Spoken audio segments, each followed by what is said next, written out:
From the arena to the front office, this is Scoreboard. I'm Chris Titley, and each episode brings you stories from the game of sport, where mindset, money, and meaning shape what comes next. Athletes, coaches, owners, and business leaders unpack the moments that matter, because the Scoreboard isn't just about winning, it's about life beyond the game. Now let's get to this week's episode. Hi, it's Chris Titley here, and on today's episode of Scoreboard, the podcast, I'm joined by Paul Salmon. Paul, thank you so much for being part of the series. It's an absolute pleasure, Chris. I've been looking forward to it. Paul, we're sitting here on the 12th of June, Thursday. How's your week been, mate? What's been going on in the world of Paul Salmon? Oh, gosh, you're right on top of me. Lots.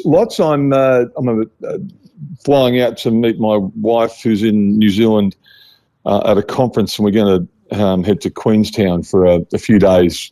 Somewhere we've heard so many great things about but never been to. So I'm very much looking forward to doing that in the coming hours. And the week's just been overwhelmed with some exciting things that are happening in my little world around work. And if we want to get really granular and really micro here, Chris, I'm spoiling myself today for lunch because I'm catching up with my two daughters and some grandchildren at a cafe before I fly out. So that's kind of getting me a little bit excited and happy today.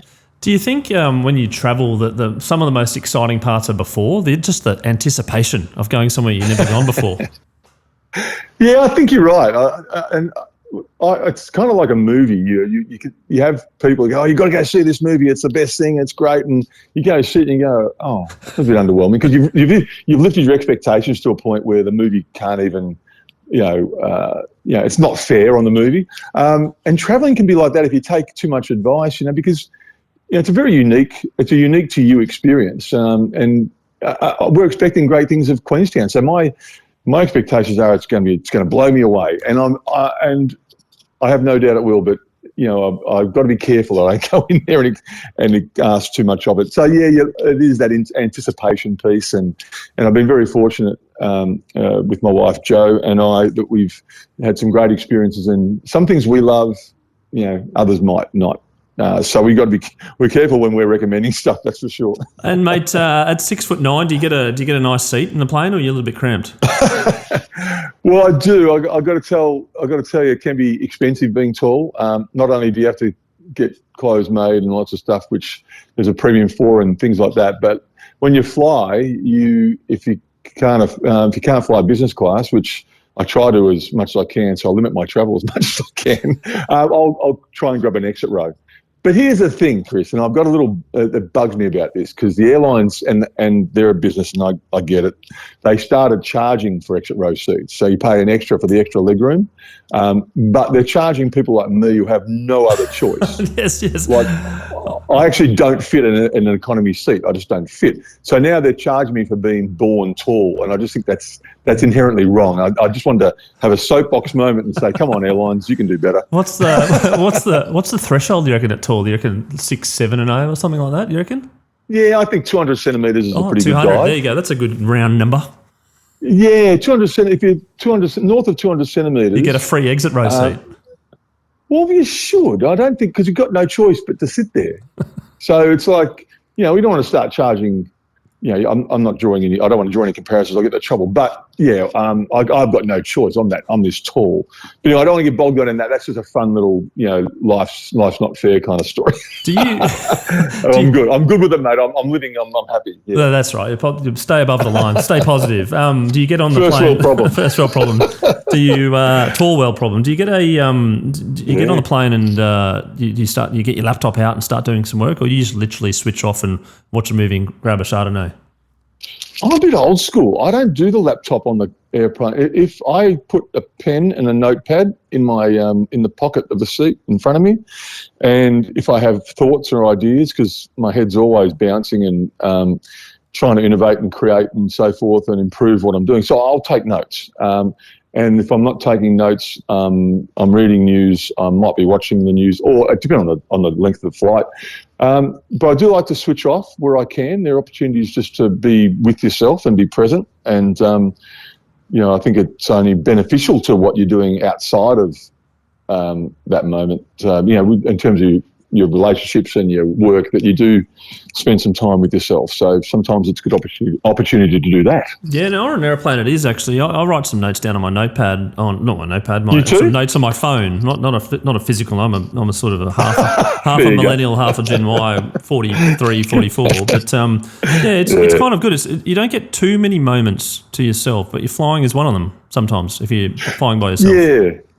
I had a coach for most of my football career, Kevin Sheedy, who's should be referred to as an icon of Australian sport. 27 years coach of Essendon and an amazing record. You're Craig Bellamy type from a rugby league perspective. Anyway, the point is that Sheeds used to say that the most important time is own time, and I always thought that was rather profound because it's kind of that precursor to working on yourself. To be, to make sure that you're in a good place, because if you're in a good place, the people around you and important to you in life will benefit from that. But, get yourself right before you get others, try and fix others and impact others. And I find that that's resonated with me, and I always take the opportunity to have a little bit of own time to, to recalibrate where I'm at and, set the course or reset the course. So I've always thought that was a nice sort of pivot point for life. Yeah, absolutely. Now, your business interest intertwines a little bit into that. Can we talk about what you've done after footy? Yeah, well, I've always I had a turning point in my life back when I was 19. I introduced myself to the football world in a pretty profound way in terms of kicking goals and people getting excited, and I was excited, and then the game can be pretty cruel. Any game, for that matter, can be pretty cruel. And I busted my knee and ended up having a full knee reconstruction at 19, back in the 80s when they weren't giving any guarantees about coming back to play. So as I like to refer to it in retrospect, it was a gift of perspective for me. I realised I couldn't trust football anymore. It couldn't be the only thing in my life, as it was at 19. So spread my wings a bit, opened my first business, bought a health club. So from that point forward, I've always been interested in startups and business and creating, innovating. And so I've built 8. And today I'm really excited to say that developed some technology around improving connection between to self, to place, to others. So I'm specialising in this sentiment analysis tech space, and we're applying that in the workplace. So helping companies better understand the emotional pulse of their workforce, helping employees feel like they're better connected to leadership, so how they feel is actually informing decision making. It's rewarding them, and so we're looking at having some fun with that. I did a launch of a version of this with the South Australian government for the AFL Gather Round in April, where we, looking at how we do it at population level, how we connect people who are enjoying their cities and love their cities and want to be more connected to their cities, and how we use sentiment to drive commercial value back to them. So open the city up to them in real time and make it more of a playground, and make sure how they feel is being recognised at City Hall, and it gives businesses a chance to capture audiences in real time. And because people feel like their voice matters, how they feel matters. So trying to really move this sentiment out of mental health, well away from that, and into a really more empowering performance, productivity kind of well-being space that hopefully just shift, total inverted approach to it, but hopefully shift the conversation that how we feel is not all about, doom and gloom. It's actually can be really powerful. It impacts everything we do, every decision we make, and I want to play it in that space. So apologies for the waffle, but that's where I'm playing now. I'm loving it. See some really cool opportunities for it. Speaking to governments about and cities about how we can implement it for populations, for visitors, for students, for obviously residents and locals and workers. So there's lots of these cohorts that love their cities, interact with their cities and the surrounding ecosystems, that will really benefit from having an anonymous voice, but nonetheless a voice to the highest levels of the corridors of power. So here we are. That was a bit of a long-winded version of where I'm at, playing in tech. But health, emotional health, physical health is a real important playground for me, but not just in business, but in life. And that's where my passion currently sits, mate. There's a lot of inputs into a feeling, and in whether you wake up and you're feeling tired, or you do some exercise and you're feeling better, and you do some breathing, you're feeling better, etc. What sort of, I suppose, how are you looking at that in terms of nudging the inputs into making someone feel better or someone feel more connected? Well, we're not. Yeah, it's a connected piece. We're not trying to make anyone do anything. It's a very voluntary process, or feel better. But it's more in the lane of how you're responding to your experience, not necessarily how you're feeling when you wake up. So if you've been to the gym and you want to, say that's how that's made you feel, that's great. You'll earn points and you'll get rewarded. All sorts of cool things sit around that. But we'd love to know if you're, when you go into the city, how you felt about that cafe, or that show you went to, or that outdoor kind of installation that you experienced. And so the city can start to get a sense of the vibe of the city, what's working, what's not, where in the city is vibing well, and where it needs some support, and where they can actually respond positively to it. So we're actually asking people to use how they feel to activate and to heighten engagement and to increase, and to improve their experience. It's really not in that mental well-being space, but what invariably is happening is the more we can get people to identify how they feel and understand that how they feel doesn't last, that they'll move through that and move on, the better, the more skilled and the more comfortable people will get with understanding their mood states, and that there's a flow to them, that they don't last. And hopefully, like going to the gym, we're giving them opportunities to build that skill. Like they'll build a muscle in the gym, they'll build, but we don't want to sort of get bogged down in that part of it. What we want to get bogged down in is how they feel can actually drive improved experiences. It can drive and help shape their cities and help shape outcomes, and that's really powerful to me. I like to think of it as a superpower that we have that we've never really leveraged properly. No, that's interesting. Yeah.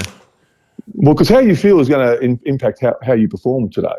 What you do. I mean, how you feel now is going to, do I really feel it? Do I really want to, do this interview? Do I really want to go out this afternoon? Do I really want to do that project, write that report? So better understanding that about yourself, and it comes back to connection with self. And obviously, hopefully, the benefits of that are many, not just from a personal health perspective, but from a performance perspective and productivity perspective. And so, it's a great playground. This sentiment analysis tech space is pretty new. We do a fair bit of this in the AI space now, where we can sort of better understand tone through social media, and you can screen websites. You can get a bit of a broad sweep that way, but when you couple that with the subjective piece, which is people actually inputting how they feel and getting all this, huge value from doing so, that's the playground that I'm looking to join together. And we've got having a lot of really good conversations there, Chris. So we'll see where it goes, mate. But that's what I'm doing this week, and it gets me up motivated every day. That's brilliant. And you spoke of Gather Round, which from my point of view, living over in Brisbane, looks like an amazing success. The tickets sold out the second time round for the Lions games and all these things, etc. And from a city point of view, obviously it's an investment from Adelaide and all the various stakeholders, etc. How do you reckon you would have gone in the in a Gather Round back in your day? Well, for a player, it's pretty easy. You show up, you play. Where you're playing and the venues is just another part of the mental the preparation. Yeah, but look, I think from a perspective, I think it would have been fun. It's a carnival kind of atmosphere. It's obviously, NRL, took State of Origin from an AFL concept and have done amazing things with it. We've taken your Magic Round and try and create a Gather Round, and I think it's great how these codes, who are rather competitive in terms of the sporting landscape in Australia, can actually, I suppose, leverage each other and to grow their games, and so that it comes back to competition being healthy. But no, personally, I was able to play in some carnivals when I was playing back in the 80s, 90s, early 2000s, and it was the State of Origin carnivals we used to do, and they were incredibly They were incredibly competitive, lots of fun. Gather round as a player would have been awesome. It's one of those environments where you go, gee, I wish I was playing. I don't have many of those moments nowadays, but Adelaide do it so well, and it's credit to them. You mentioned also that you had an ACL, and there seems to be like an ACL epidemic going on at the moment in AFL. I suppose when you see someone do an ACL, you think, oh, I've been there, and that's not a good place to be. But in hindsight, it was a bit of a blessing, a bit of a turning point for you. Yeah, career-wise it was. I mean, as I said, it's up to you how you choose to reflect on things in life. I mean, I could either reflect on it and go, it changed me and I was never the same player, or I can reflect on it and go, it gifted me, as I said earlier, perspective. I now know that I can't trust this game. Having a knee reconstruction, and I had lateral ligament rupture and other things too, in the 80s is very different to having one now. Having one now, they'll come back, they'll play again.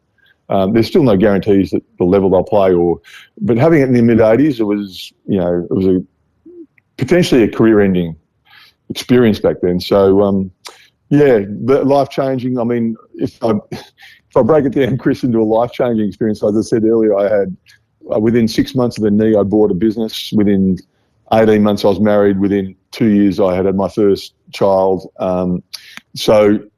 And if I hadn't have done the knee, I don't know. Was that a sliding doors moment for me? Maybe it was. I woke up, there was more to life. I didn't want to rely too much on football to feed me, to be everything that defined me. So, yeah, it was a turning point. And I'm so happy I had my knee now. When I reflect on it like that, I go, thank you. Whatever forces were at play that gave me that knee operation and nearly ended my footy career, I'm grateful.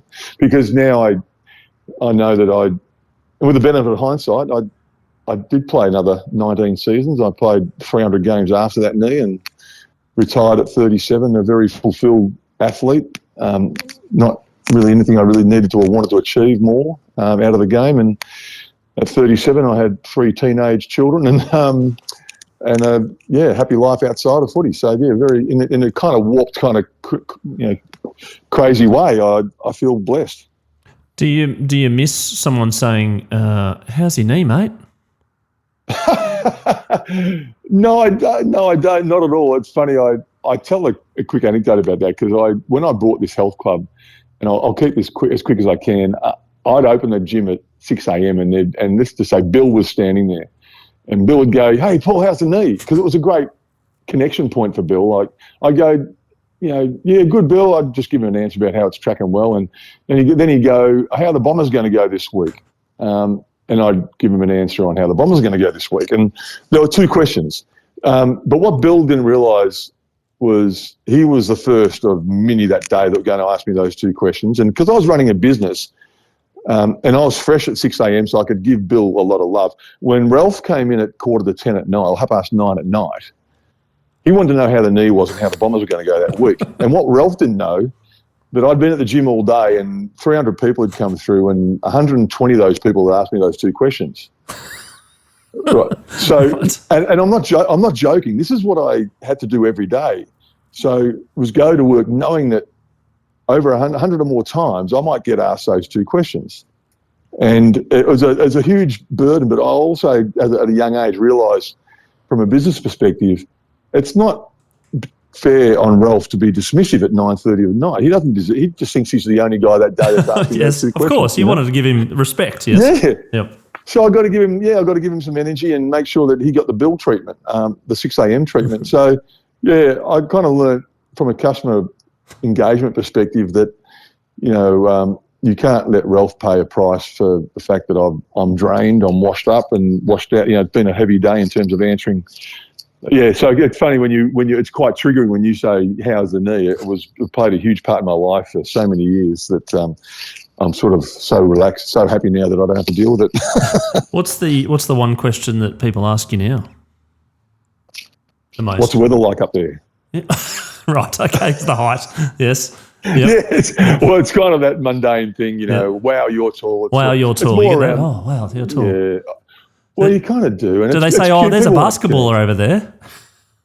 Yeah, I get that. And particularly when I'm travelling, people think they just jump to conclusions about the sport you should have played because you're tall and stuff. But when people, I get things like, well, yeah, wow, you're short. Like, people want to be smart, cute about it and clever. Yeah. Well, you and I would call them. So, and you come up with retorts as you go just to entertain yourself. So if someone says to me, oh, well, you're short, I go, well, or g'day, shorty. I say, g'day, handsome. Yep. So nice. they say, implying they're ugly. It's the opposite. So they say, well, you're short. I say, well, you're handsome. Anyway, that's my life. I love it. I love, meeting. Obviously I love meeting people and having a chat, but the height thing is still a big part of my day to day. And Paul Salmon, the identity of the person now connected to AFL, AFL Hall of Fame, football. How do you find that? Are you sometimes just wanted to break it out and say, look, I was a good AFL player, but I'm also someone else. I'm also a father. I'm also a business owner. Yeah, less of an issue nowadays. People identify with you because of their experience with you. So if they're football fans, then football's going to be their go-to. And I'm not in denial about my footy career. I'm proud of it. And as I said earlier, I retired very fulfilled. So I'm not a disgruntled or, tainted athlete who's, retired with trauma. I'm one of the lucky ones, I suppose. So, people can talk footy, family, anything to me. I'm more than happy. I'd like to think that I identified who I was a long time ago, or how I wanted to identify myself. So, in terms of the husband I wanted to be, the dad I wanted to be, the businessman I wanted to try and be. So you can compartmentalise, but at the end of the day, there's got to be some consistency around who you are as a person. So you're not trying to, fool anyone or yourself that's how you roll. And I think I'm in that. I know I'm in that place at my age now. I'm at ease with who I am. I know what I bring to the table. I know what I can't bring to the table. And what I can't bring to the table, sport has helped me enormously understand that there's no more important thing than team. And complementing yourself with people around you that add value to your life and to what you're trying to deliver to the world. Yeah. Did you have fun playing footy? Sometimes, yeah, I did. I think it went in kind of phases, for want of a better word or term. I had so much fun playing as a kid, as we all do, and then I went out to Essendon Footy Club at 15 to play in the under-19s as a 16-year-old, and but I was now playing and training with adults from the age of 15. And then it gets serious, and then you start to play, and then you start to play well and then expectations, and then it becomes less enjoyable because you're starting to try and understand what this is all about and why isn't it fun anymore, and it's getting serious. And then you have success as a team and you win premierships, and which I was very lucky to do, and that's so much fun, and the dynamic and the chemistry you have with that team, those teams are fun, and then you're sort of not performing personally or the team, and it's not so much fun. So it goes in phases. So you just got to be able to manage that ride, because it can be a pretty brutal ride at times. And and careers are ended on the footy field in terms of injury or performance. But the locker room, if you're going to survive in sport, the locker room's a really, really important place to be able to navigate. And you've got lots of different personalities in there. Everyone's trying to, be their best. You're not going to be best friends with everyone in the locker room, but you're all trying to get the best out of one another. So careers are lost in the locker room too. So yeah, I enjoyed it, and then I wasn't enjoying it. I wasn't blaming the game at all, but at 31, I left Essendon to go to Hawthorn, and I'd fallen out of love with the game. I thought that's what it was. I wasn't performing. My body was letting me down, and then I just was, Hawthorn Footy Club enabled me to get into a place mentally and physically that I could now present myself really well as a footballer and as a person. And I promised myself that every time I got to the end of the race, before we took the field, that I would smile, whether it was forced or otherwise. Just the act of smiling before I took the field reconnected me with why I played the game in a really simple way. I'm meant to be here. I'm happy to be here. And it was kind of just symbolic for me personally. that now you see it quite a, you see, this was back in 96, so you see it quite a bit nowadays, players coming up the race and they're smiling. And it does make me happy to see that, because there was a period in our professional sport when it was learning to be professional, and we weren't so self-aware. There wasn't the support networks within clubs like welfare officers and all that sort of stuff to help players on their journey. But it was serious, it was hard, and it was pretty brutal. So for me, smiling, reminding myself that it's where I'm meant to be, it's where I want to be, was really important. You went through two phase changes, well, many phase changes, obviously from club's point of view, but from a amateur professional era, from a VFL to AFL era. Do you want to talk about that, whether things changed for you and the smile, the happiness and the seriousness of it all? Well, yeah, you get arguments about this from players of different eras, but the reality was when I first went to Essendon in 1981, played my first AFL game or VFL game in 83, we're all working day to day. I was working in the bank and I'd go and train at night, and then fast forward into the early 90s, and now there's semi-professionalism. There's a mixture of part-time workers and full-time workers like me. I was running businesses and still playing. So I was a throwback. The national competition was introduced in 1987. So now we're playing in South Australia, Western Australia. Sydney was already in the competition as a relocated club. So, and it was late 80s that Brisbane was incorporated, or the Brisbane Bears at the time. So there's a lot happening. New clubs being introduced, travel being introduced. We're traveling, we're trialling and testing and trialling the best ways to travel on the day before. So there was lots of disruption happening in our sport at the time, and living through the introduction of drafts, where players are now getting drafted from anywhere. When I was introduced, clubs could recruit players from anywhere. There were geographical zones. So I lived in an area that belonged to Essendon Football Club. I had no choice where to play. Now there's, pin the tail on the donkey. Kids are getting drafted. Victorian kids are going to play footy in Western Australia. Western Australian kids are playing footy in Queensland. So I lived through all that. And now we move into the late 90s, and now it's full-time professional, or as best they can make it. We're still teething this game because no one really was yet to fully understand what full-time professionalism meant, like the balance between time spent at the club as opposed to time spent away from the club. They thought you had to fill, back then they thought they had to fill time.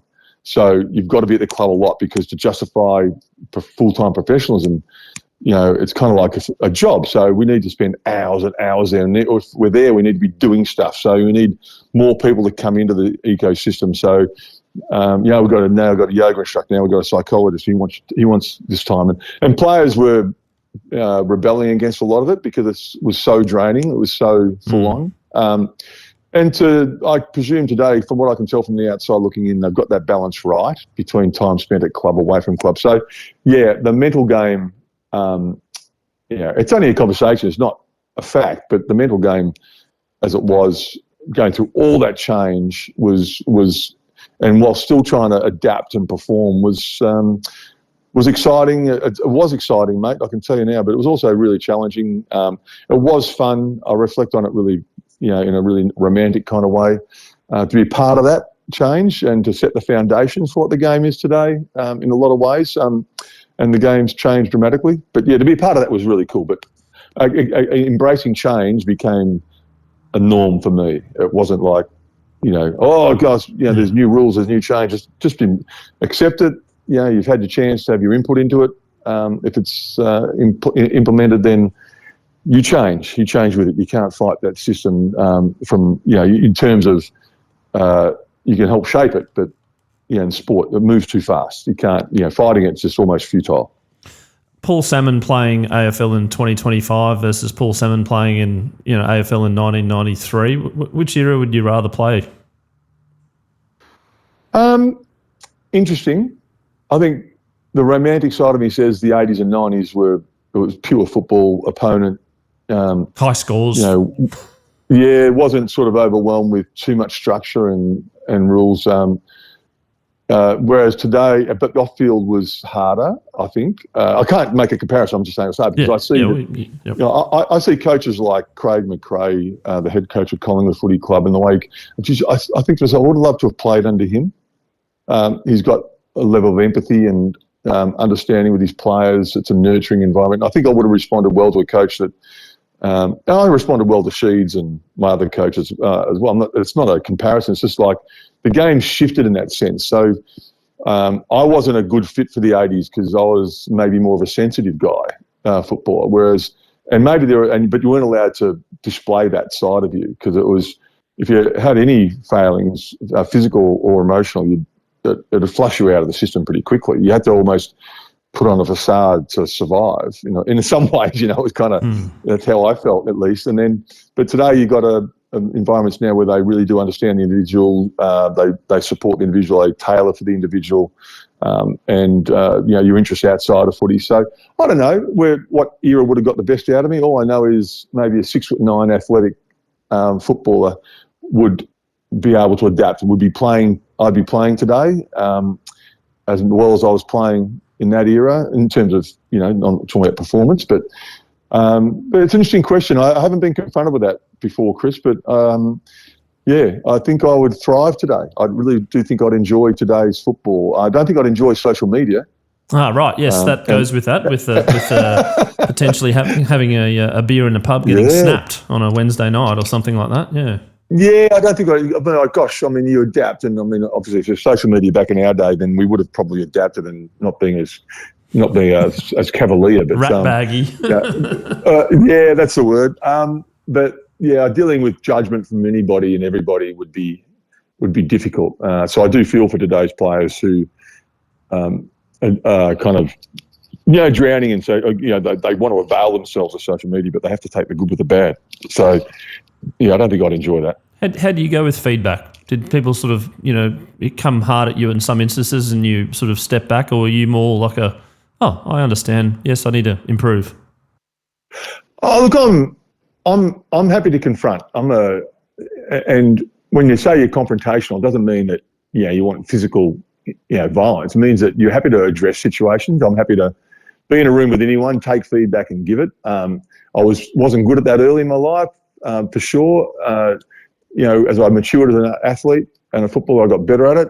In fact, nowadays it really frustrates me if someone's in the same room as me and apologises for being honest, or isn't as transparent as honest as they could be. I think feedback delivered properly and sensitively to whoever's receiving it is really important. So I know I love feedback now. I'm huge on it.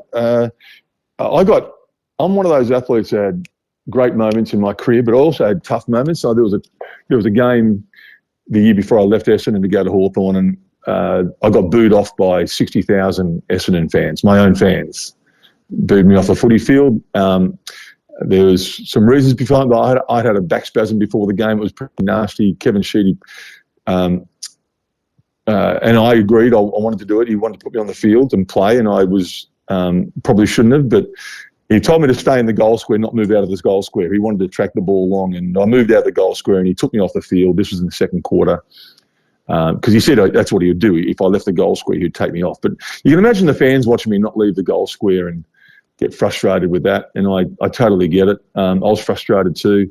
I got booed off, and it was really tough. I was running off the ground, and you could see the stands, people on their feet waving their fists and, spit coming out of their mouth because they were yelling at me so hard. And all I could think of was that, hey, my mum and dad and my kids are up there and my wife. And that was harder for me than me receiving that moment as it was. So when you talk about feedback, I've had plenty of it, good and bad. And I was in the rooms after that game, and Kevin Sheedy sat down next to me. He goes, "How you feeling?" I said, "Well, that was a rough ride. I didn't go back on the field that day, and my back tightened up too much." And he goes, "Yeah, they don't understand, mate." And I go, "Yeah, no, but you're right."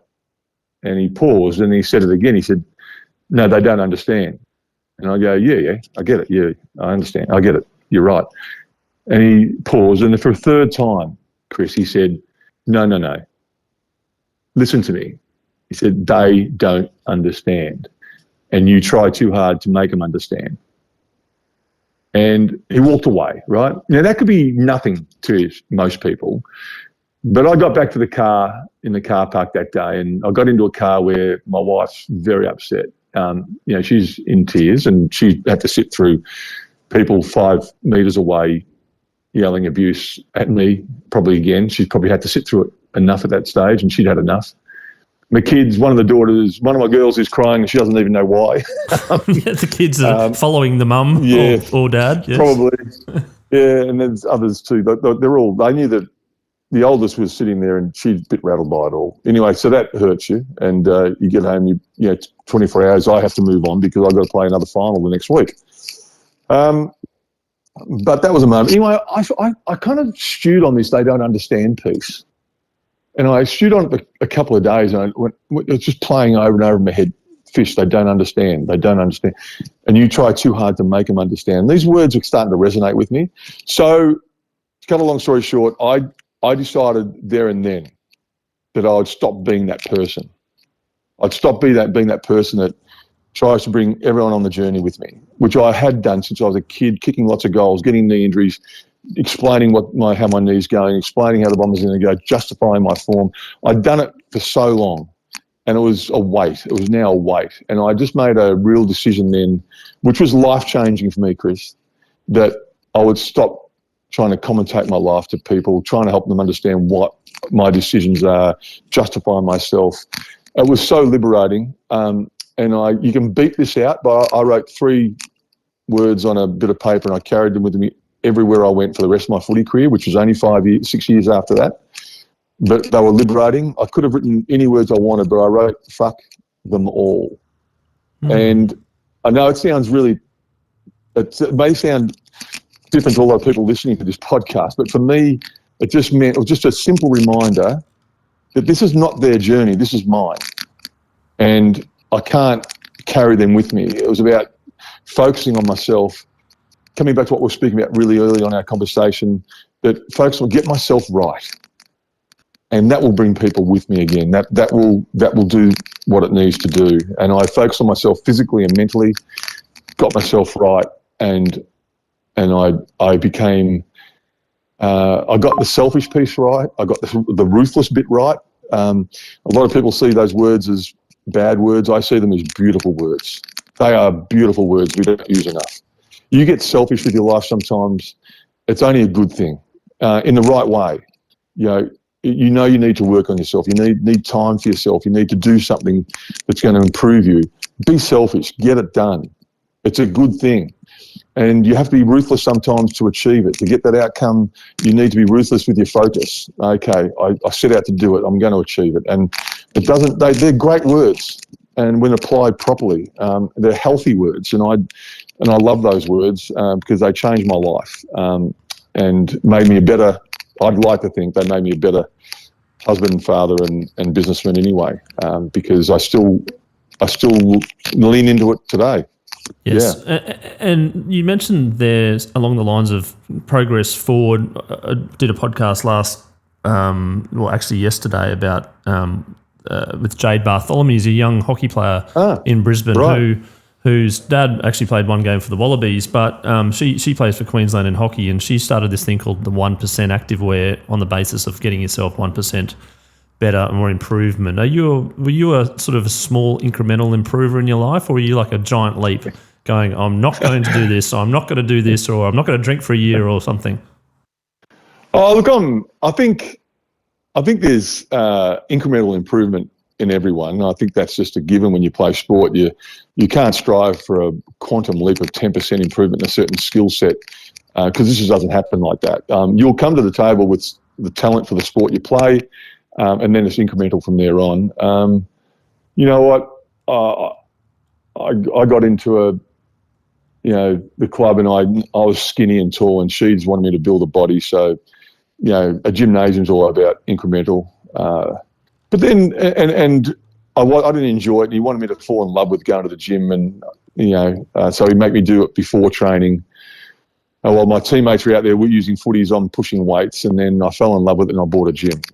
So I took it literal, and then I really enjoyed later in my career as an old gnarly ruckman in my 30s. I enjoyed incremental improvement a lot because when you get to your 30s, I think a part of that is how you reinvent yourself each season. And as a ruckman, you don't get shorter, but you don't get more athletic. You don't get quicker. So you look at, where am I going to? What's my reinvention for the next season? So you get stronger, you try and get more endurance into you, you try and get more explosive, and I love that sort of reinvention piece as an athlete as I got older. So I think that's good. I think that focusing on the 1% is healthy, but always sort of picturing where you'd like to be, what the end result of that 1% looks like is really healthy. Do you sit down every sort of January and do the goals, etc., or is there big hairy audacious goals, or is there just you run with the flow? Well, you got your day-to-day goals, so you break it down, and then what do I need to? When I sit down tonight, at the end of the day, did I achieve what I set out to achieve today? Then you've got your grandiose vision goals. So they're the things, they're the big puppies, the dreams that, this is why I'm doing what I'm doing. If I'm going to get there, this is what I need to do. So, there's the small achievable stuff, the bite-sized stuff day to day, and then, the big vision. I don't see myself as a person that needs to write down my goals. My goals are in front of me every time I get in front of the laptop. They're in my notebooks. They're in my head. I never lose sight of what my goals are. So, but there's some people who need to write them down. It's healthy and it's productive. But I think for me now, it's just for me to be connected to them. My goals are a part of my very being. They're not contrived. They're just who I am. And so I still love it. I think it's the athlete in me that goals are just an important part of who I am. So, and people who want to, your team, the people around you, your investors, whoever they might be, they want to know you've got these goals and that you're focused on them and that you're the sort of individual that can realise them. I can't escape them, that's for sure. You mentioned healthy, and you mentioned writing there. You've written a couple of books. Where did that come from in terms of the idea and the concept, and how did it all go in the end? Oh, look, I have written books. They're not self-help books, so don't anyone listening to this think that they're going to improve your life. Or when I retired, like a lot of athletes get invited by publishers to write, autobiographies. So I did write an autobiography. I think athletes should be banned from writing autobiographies until 5 years after they've left the sport. Right. I think you get a much better story 5 years later, because the year after you've played, you're still protecting relationships. You're still not clear on why things happened and how they happened. It's all a bit hazy. It was for me, at least. I wish I'd written my autobiography a few years later, but to a publisher, you can't do it because you're not relevant 5 years later, or you're not as relevant. So they need you to do it soon after you retire. I get that. And then they contracted me to do two books, and I did a anecdotal, funny, humorous stories from a life in football, and that one sold really well, so they asked me to do another one. So, 3 books, but they're all pretty inane, chuckle books. So, but I'm glad I did them, The first book was heavily ghosted. By book 3, I'm writing most of it myself, and it probably shows. But it was a fun process. If you had to fill 100%, where would your seriousness and fun be in you? Would it be 50% serious, 50% fun, or where's the curve going? Interesting question. I've never really tried to break it down into a percentage. By nature, I like to engage. I like to have fun. I like to laugh. There's a performer element to me, so I do like to engage with people and audiences in a way that is that makes them feel comfortable with me. I want to be that person that anyone who doesn't know me can walk up to and go, "G'day, fish." I never want to be a person that comes across as distant or aloof. So I'd like to think the fun wins. I think the fun wins. I think if you want to just break it down to fun and serious, but I can. I have I'm very capable of being serious, and because there are many times in life where you have to be. So, but I think I'm just that person. I want to enjoy life. I don't want to get too profound, mate, but we get one shot at this, the mortality is a real thing, and we're going to die. it's just, well, we don't know how, we don't know when. And I refuse to lose perspective on that. So, yeah, smiling and laughing and bringing some level of joy to other people's lives is, as much as your own, is cool. Yeah, so that's kind of where I sit on it. It's there to be lived, and every day, you know, people say, to me, how you feeling, Fish? Or, you know, how's it going? I go, what's the question you get asked a lot in life? Something like that. And I say, you know, well, just feel grateful for the opportunity. I get to wait. You know, every time I open my eyes, I feel, wow, great. I get another crack. Yes. Yeah. So when I wake up in the morning, it's just really simple for me. I've been gifted another shot at getting today right, and you know, I've had the parts of my life where I was terrible at it. You know, I didn't get my days right, and I wasn't the person I wanted to be, whether it be father, husband, or, you know, worker or teammate. So just make sure you try and get better at that as you get on. You know, you just have to get better at that. That understanding that waking up is a privilege. So here we go. Maybe you should add the fuck them all. You should add, you only live once. Right? There's 4 words and 3 words there. There's like, you can, you know, pretty powerful. Right? Yeah, well, funny. I don't know if it's because you're the older you get, but you just kind of simplify things a lot. You know, it's life isn't that complicated. It shouldn't be that complicated. And I'm in love with it. And I'm very lucky, you know, to have the wife I have and the family I've got, and I'm having got grandkids now, and so, yeah, my perspective is where it should be, and I'm very grateful. Fabulous. I got 2 more questions. One is the scoreboard moment, which you may have already touched on, but it's a moment in your life which is very, very vivid, but from that moment on, things changed for the better, hopefully. I'm going to ask you about that moment first before we get to the second one. Well, I think undoubtedly, I did touch on it. It has to be that knee injury when I was a kid. 19, there was no the young man that in the seconds before that had no idea about how much he was going to change and what the next few seconds of his life is going to do to impact the rest of his life. So, yeah, that was it. Undoubtedly, that was a turning point for me. And the question which I love asking, because it gets so many varied answers, is your favourite all-time sporting moment. Okay. Well, from a personal level, I played in 2 premierships with Essendon. And so probably the second one, the first one was when I was coming back from my knee injury, and it was 85 was the first one, was that right? Yeah. Was it raining, got to the wasn't it? line. No, it wasn't raining, and it was a great day, and we won easily. It was 1993 premiership when I was vice captain of the club, and we were a young team, and we surprised everyone. It was a really profound day, and I reflect on that, you know, in a beautiful way.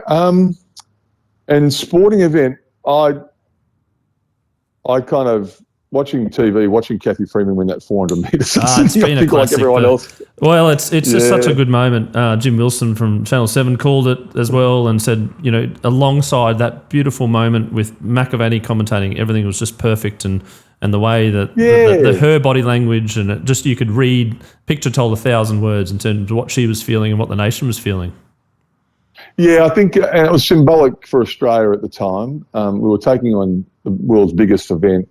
We'd pulled it off, and we had this young Australian Indigenous girl with the weight of the nation on her shoulders. The symbolism of it was amazing, and so it's inescapable. I'm not sure about anyone else, but I certainly pictured myself in that onesie. I thought if I could see myself doing a 400 in that onesie one day with a hood, I think that'd go over real well with some of my teammates. But in all seriousness, that was a great one. But I've also had some personal moments going to some sort of NBL games and EPL games where they're great moments where you get to see other sports at the very top, and huge experiences. But I think, the Kathy Freeman one, for anyone who one of the greats in the moment, was one of the greats, Chris. Yeah. Thank you. Now, when you're at an NBL game, do people go, that guy there, he used to be a centre for the South East Melbourne Spectres or whatever? Is that what did you get a little bit of that? No, not in Australia, the NBL, but and I went to an NBA game once, and I kind of everyone, it's a ho hum there. But Yeah, Sign a few autographs to some random people. Do you know what? I was in 1987. I'm going back a long way, but we played when I say we, the Essendon Footy Club played an exhibition match in Tokyo, in Japan, and we were playing Hawthorn Footy Club, and we had a couple of days before the game, and a few of us decided we'd go to Tokyo Disneyland, and I'm standing there with a teammate of mine. His name's Greg Anderson, and Greg had long blonde hair, big mullet, and a spectacular mullet, and I'm 6'9", and I'm at that stage a month away from having my first child, or my wife was, and I'm sure, do we know it was going to be a girl? Yeah, we did know it was going to be a girl. Anyway, I'm standing at the front window of a toy shop, and I'm looking at these soft toys to take home for my soon-to-be delivered daughter. And I get a tap on the back of my leg, and it's this little Japanese kid. And he goes, "Oh, you're sane." And he gave me a book and a pen. And he has no idea who I am, but he assumed I was somebody, right? Because I was tall. So I signed a name, and I feel cheeky. I don't feel good about it, but I signed Larry Bird, who was a big name in NBA at the time. And he's taken it back to his dad, and Dad looked at the signature, and he looked at me, and his dad obviously could speak a bit of English. He wasn't sure, but he goes, "Larry Bird?"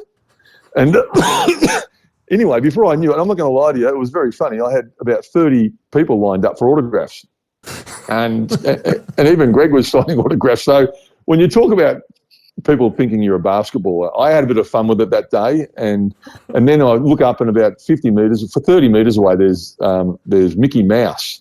He's got his arms crossed and he's tapping his toes on the ground. He says, "What's going on? People should be around me."